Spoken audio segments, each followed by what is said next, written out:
Dear student, Gayatri PG college Sanchore की online classes में आपका स्वागत है।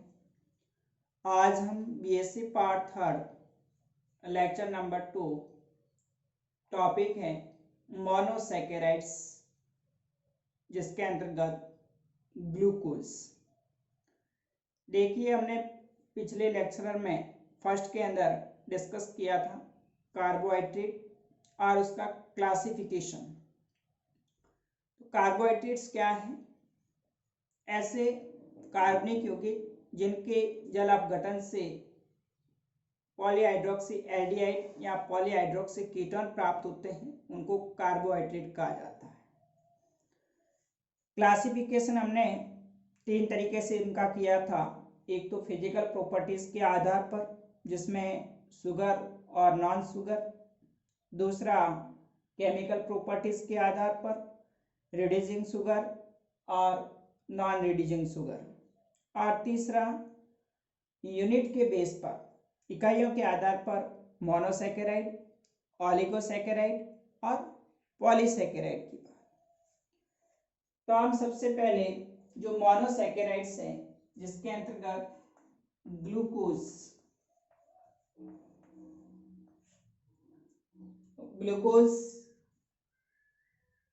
की संरचना, बनाने की विधियां, भौतिक गुण और रासायनिक गुण के बारे में डिस्कस करेंगे। तो जो ग्लूकोज होता है वो एक महत्वपूर्ण कार्बोहाइड्रेट है, जिसका अणु सूत्र, मॉलिक्यूलर जो फॉर्मूला है वो C6H12O6 होता है। यह मुख्य रूप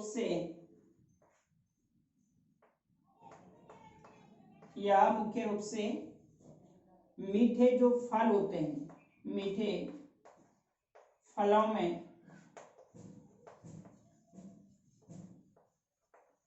उपस्थित होता है। जो फ्रूट्स होते हैं, जैसे गन्ने के अंदर है, ये जो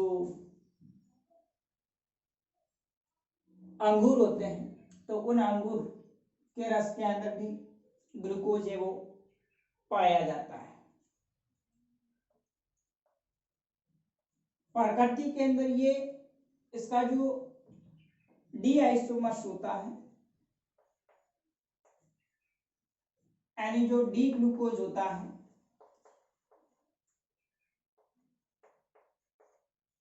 वो पाया जाता है। इस कारण से इसे डेक्सट्रोज शुगर भी कहा जाता है।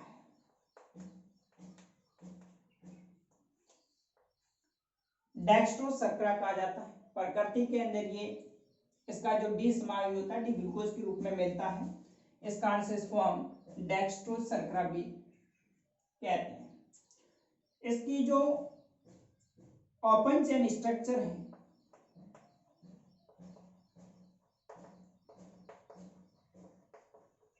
उस ओपन चेन स्ट्रक्चर के अंदर 6 कार्बन युक्त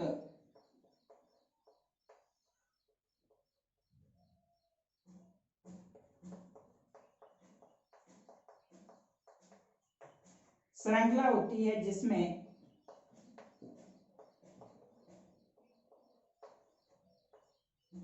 प्राथमिक एल्कोहलिक ग्रुप और द्वितीयक एल्कोहलिक ग्रुप तथा एक एल्डिहाइड समूह उपस्थित होता है। तो ये जो इसकी ओपन चेन स्ट्रक्चर आप देखें, जिसमें C1, C2, C3, C4, C5 और C6 कार्बन युक्त कंपाउंड होता है, जिसमें एक एल्डिहाइड ग्रुप होता है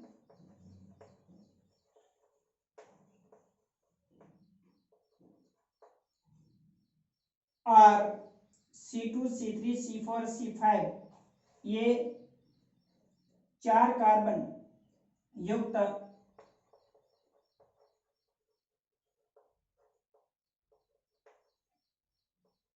सेकेंडरी एल्कोहलिक ग्रुप होता है तथा लास्ट में C6 कार्बन वाला प्राइमरी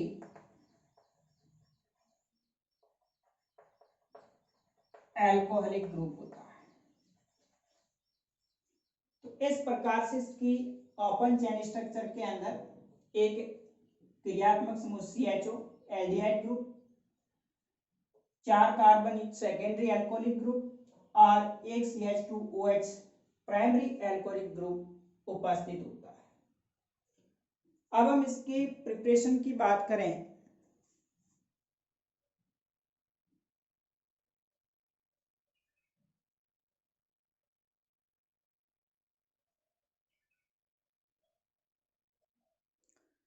मेथड्स ऑफ प्रिपरेशन, बनाने की विधि के अंदर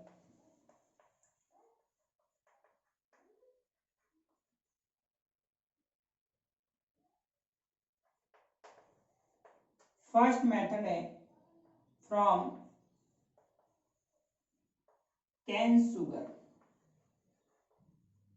यानी जो इक्सु शर्करा है उस इक्सु शर्करा से ग्लूकोज का संश्लेषण किया जाता है। C12H22O11, इसे कैन शुगर इक्सु शर्करा कहेंगे। इसका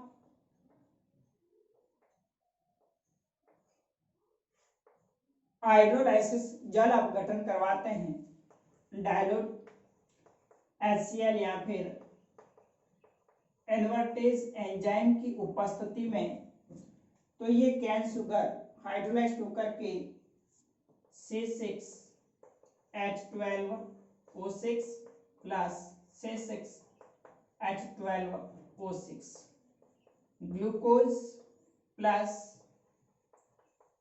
फ्रक्टोज प्राप्त होता है। तो इक्सु शर्करा के जल अपघटन तनु HCl या इन्वर्टेज एंजाइम की उपस्थिति में ग्लूकोज प्लस फ्रक्टोज प्राप्त होगा। दूसरा मेथड है फ्रॉम स्टार्च। स्टार्च जो होता है उसका जल अपघटन करते हैं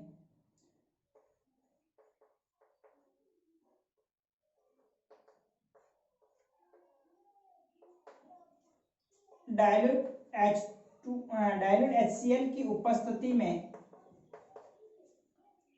तो स्टार्च के जल अपघटन से भी N इकाइयां ग्लूकोज की प्राप्त होती है।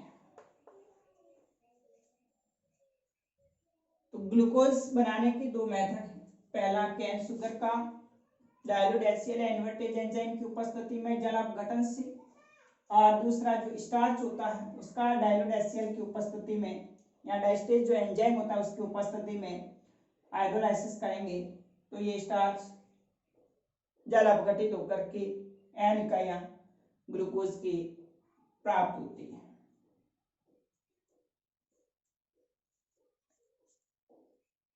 नेक्स्ट देखिए इसकी केमिकल रिएक्शन, रासायनिक अभिक्रिया।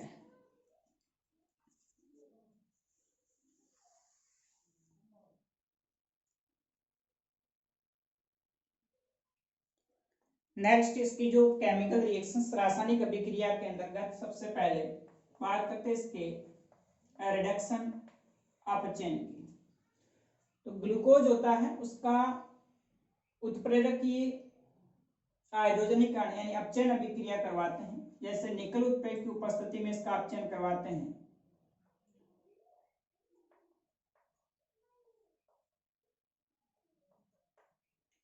तो ये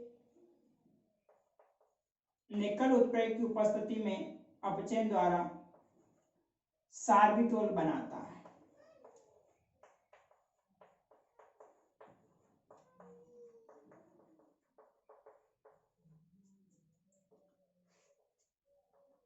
निकल उत्प्रेरक की उपस्थिति में अपचयन से, या फिर सोडियम अम्लकम और HCl की उपस्थिति में अपचयन से जो एल्डिहाइड ग्रुप है उसके अपचयन से अल्कोहल बन जाता है।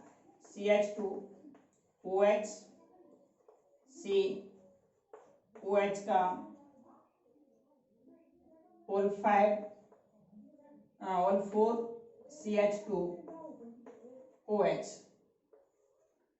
तो यहाँ पर रिडक्शन के अंदर जो ये एडियाइड ग्रुप होता है इसका निकल यहाँ पे सोडियम अमलगम की उपस्थिति में अपचयन से एल्डिहाइड से अल्कोहल बन जाता है, इसको सार्बिटॉल कहा जाता है। अपचयन अभिक्रिया के अंदर जो ग्लूकोज का एल्डिहाइड ग्रुप है उसकी पहचान की जाती है कि एक CHO समूह इसमें उपस्थित होता है जो निकल कैटालिस्ट जो सोडियम अमलगम या निकल उत्प्रेरक की उपस्थिति में अपचयित होकर के एल्डिहाइड से अल्कोहल बना देता है। इस प्रकार से जो ग्लूकोज है उसका उत्प्रेरकीय हाइड्रोजनीकरण द्वारा सार्बिटॉल प्राप्त होता है। और इसका हम यदि ग्लूकोज का लाल फास्फोरस की उपस्थिति में HI के साथ अभिक्रिया करवाते हैं तो HI की लाल फास्फोरस की उपस्थिति में HI से अभिक्रिया करके यह नॉर्मल हेक्सेन बनाता है।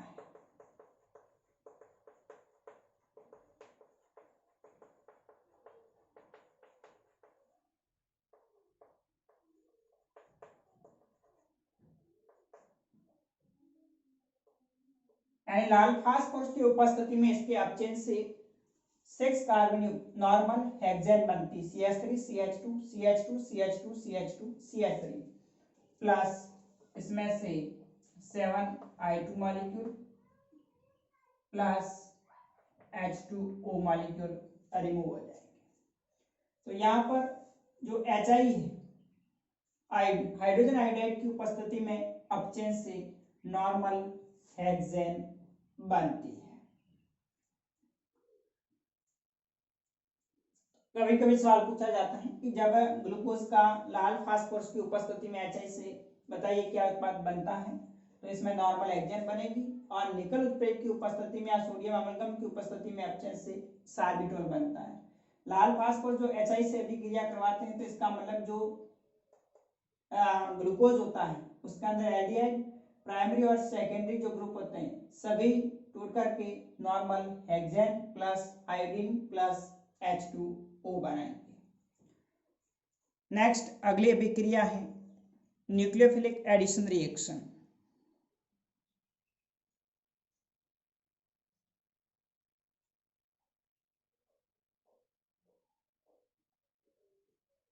नेक्स्ट दूसरी अभिक्रिया है रिएक्शन विथ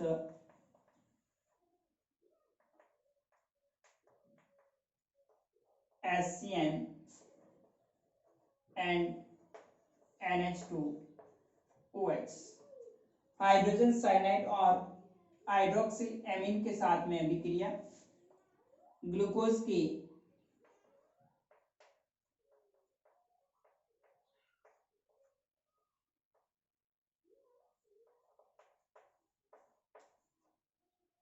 हाइड्रोजन साइनाइड के साथ में HCN के साथ अभिक्रिया करवाते हैं।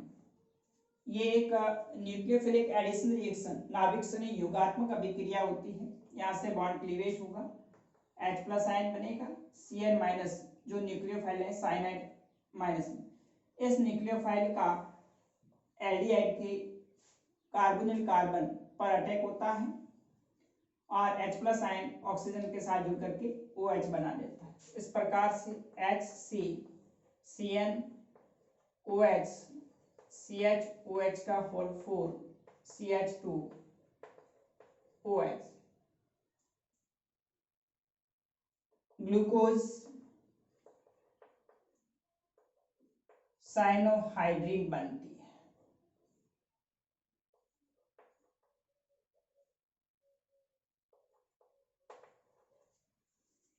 तो ये नाभिक सने योगात्मक अभिक्रिया जिसमें हाइड्रोजन साइनाइड इस ग्लूकोज के एल्डिहाइड के कार्बोनिल कार्बन के साथ में साइनाइड न्यूक्लियोफाइल ऊपर माइनस H+ ऑक्सीजन के साथ जुड़ करके OH बना देता है। तो इस प्रकार से ग्लूकोज साइनोहाइड्रिन बनता है। ये भी ग्लूकोज के अंदर जो एल्डिहाइड ग्रुप है उसको निश्चित करता है। इसी प्रकार से नेक्स्ट जब इसकी अभिक्रिया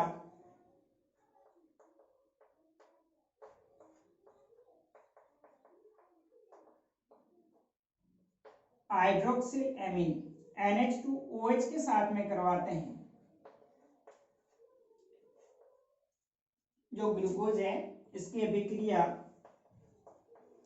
हाइड्रोक्सिल एमीन NH2OH के साथ करवाते हैं, तो इसमें भी एल्डिहाइड से ऑक्सीजन परमाणु H2O के साथ H2 के साथ जुड़ करके H2O बना देता है और NOH समूह कार्बन के साथ में जुड़ जाता है। C double bond NOH COH का होल 4 CH2OH। ग्लूकोज का ऑक्सिम कंपाउंड बनता है, तो यहाँ पर हाइड्रोक्सिल एमीन में एक H2O अणु रिमूव हो जाएगा, NOH समूह कार्बन के साथ जुड़ करके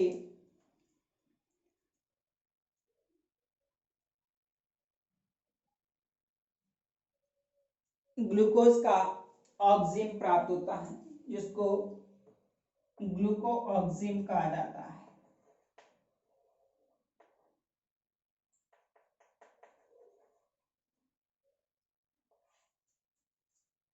तो इस प्रकार से HCN और NH2OH के साथ अभिक्रिया करके क्रमशः ग्लूकोज साइनोहाइड्रिन और ग्लूकोज ऑक्सिम प्राप्त होता है। ये दोनों अभिक्रियाएं ग्लूकोज की जो एल्डिहाइड समूह है उसकी उपस्थिति को दर्शाती है। अब नेक्स्ट जो उस अगले केमिकल रिएक्शंस है उसको अगले लेक्चर में डिस्कस करेंगे। आज के लिए इतना ही। Okay, thank you.